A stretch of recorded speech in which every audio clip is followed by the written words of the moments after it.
you to be out here and the players on a day like this to give back and to golf? Yeah, I think this is an event that brings everybody together. I think the past and the present, the future. So events like this, you can't do enough of them, and I'm excited to be a part of it. What is it for your team to take a step off the field? Yeah, I think anytime you have that space to be together where it's not all ball. Now, I'm sure we're going to talk a lot of ball today, but just you have a different venue, that different space, and I think that you need that. You need that to be as good as you can be. And I think that any time, the current team can be around, the past, the people, the men and the women who have made this team what it is. I think anytime you can connect past the present, that's always a special. Coach, what have you learned the most about yourself, about your coaching style as you prepare for year 2 as head coach, and some of the things that you want to improve upon for yourself that ripple effects throughout the team? Yeah, I think you're in a lot better rhythm year 2.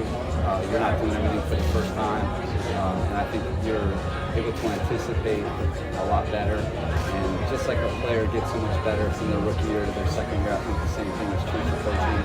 I also think you have such a better grasp of what your organization's about, what your team's about, where you need to go, the strengths of your team, the weaknesses of your team, and then operationally, so much of your job is to get your team operating on a day-to-day basis at a high level, and I think I have a much better command this year. Talk to me about J.C. Jackson as far as what do you see out of him coming from New England last year? What are you looking for him to implement to your team to kind of boost your defensive side of it? I think JC, number one, he's a ball guy. He's a competitor. He's got real toughness, and I think that's something that we really value and something that we saw in him, and I think that he's put that on display. He's a really hard worker. He's fit in well. We got Thurman over there. He's fit in well with our group, and it's because of how hard he works. And then, he brings, a play style that we think can really help our secondary. He can play man-to-man. He can play the ball in the deep part of the field. He's an outstanding open field tackler. And, he's a true matchup guy, and you need guys like that, to play the type of defense we expect. Coach, when you talk away about from the field, how special does it make it to be contributing to a great pass today? One more time. In terms of stepping away from the field and the communication, everything around the team, how special does it make it to, on top of this, be doing it for a good cause? Yeah, no, I think that that's the platform you have in the NFL, and that's the platform that you have to take advantage of. And I know that the Chargers, that's something important to the Spanos family, to our football team specifically, all these players, and that's something we talk a lot about in our team meetings, is that all of you guys have something that's really important to you, and we want to make sure that we take advantage of this platform to connect to your communities back home, our community here in Los Angeles, the broader NFL community, and I think that events like this allow that to happen. Coach, will you talk about why it's important for you to be a part of an organization who gives back to the community, who puts a focus on being a part of the community? Will you touch on that, please?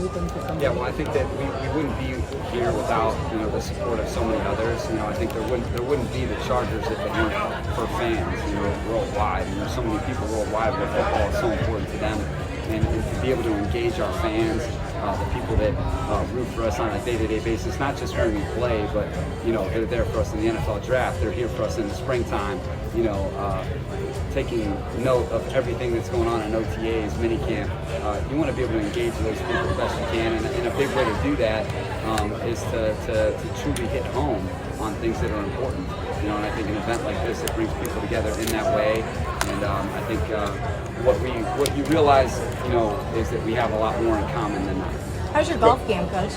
I'm more of a tennis player, so I'll be out there playing, but my value will be more for moral support today. I don't know how well I'm going to play. I'm a tennis guy. My man, Nadal, from the French, so I'm in a good mood because he was able to fight and win that tournament, so I'm excited. I'll be excited just to be around today and have some fun. Coach, you talk about bringing people together, but what are you and the team doing more as far as bringing more awareness in the community, as far as coming together for the communities around Southern California and Los Angeles? Well, I think being new to Los Angeles, I think we have a better sense of, the city of LA. I think that you realize how different the city is, the different pockets within the city, and I think to be able to make a difference, you got to know who you're making a difference with. And I think that being able to be in LA one full year just myself, So 2 years in Los Angeles, I think you just have a lot better sense of the community, what's important, the different demographics, the different causes that are important in these different pockets. And I think LA is such a special city. Like, to me, like, it's, you know, sort of a mecca of so many different things: sports, entertainment, you know, education, all this stuff. There's so much history here. To be able to partner up with our team and to be, you know, here today impacting a really special cause that's, you know, certainly at the top of our list. What kind of impact does it have having guys like Cormier, something like this, building a foundation? I think that it says a lot about our organization, bringing in the right types of players. I think that our guys like competing, they like being around each other. I know that it's something that we never take for granted as coaches, and how much we appreciate the players, you know, because this is voluntary. But I think, you know, what our players know is what it takes to become a world champion, and you got to be able to put that work in and become a team. But to have Joey, you know, premier players like him and Derwin, Khalil, JC, and then our offense, and Keenan and Mike and Justin, you know, we got Corey Linsley, all these guys that could go on and on. For them to join up with us and really set that example. When your premium players are setting the example for your football team, you're headed in a good direction. And so it's something I certainly don't take for granted, and I'm excited about our progress so far. How pleased have you been with the attendance through the voluntary portion of the offseason? I mean, you couldn't ask for much more. We're right at perfect attendance. So for our guys to be here, and it's really been from phase one all the way to now.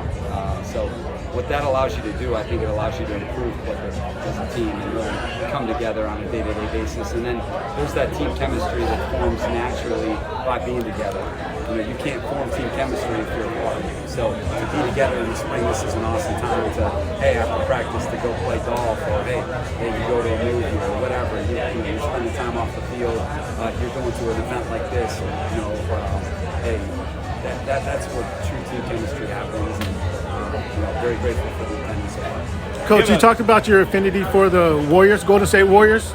Do they win it in 6 or 7? Oh man, yeah. You know, no coach is gonna make a prediction like that. I'm not jump name it. You know, but I know that it's a really competitive series. I watched that game last night. It was tight again at halftime, and then, you know, Golden State, you know, kind of separated there late. But this is a great matchup. I think what I love about this matchup is that a lot of people talk about the offense, and there's a lot of great offensive players. Tatum is really special on that side of things, and you know, everyone knows about the big three for Golden State. But these two teams are in the top 5 in defensive efficiency too. They're extremely well coached, and I've got a ton of respect for Boston's head coach, being a rookie coach, taking his team to the finals. Tough act to follow, you know, with Brad Stevens there. I just have a ton of respect for what he's done. I think he has done an amazing coaching job, and the same with Steve. You know, 2 years where their team's kind of banged up, they kind of bring everybody back, and they've really created a new identity with some new players, and you know, some guys that people haven't heard about. You know, Jordan Poole being one of these guys, taking a big role. I think these two teams were by far the best teams that could be playing. I love who Boston beat to get there. I think they had a really tough road to get there, and you know, they knocked down the Nets, and then, you know, they go 7-game series with Milwaukee and Miami. They're battle tested, so I expect it to be a tough series for sure. Yeah. Sound like 7. Sound like 7. No predictions here. Do you have a prediction who plays the best round out here today? Check. Well, from a player, Yeah. from one of our guys, it's going to be hard for me to bet against Justin Herbert. If he's feeling good, then, you know, my money's on him. Okay. Thanks, Coach. Thank you, Thanks, Coach. Coach. Coach.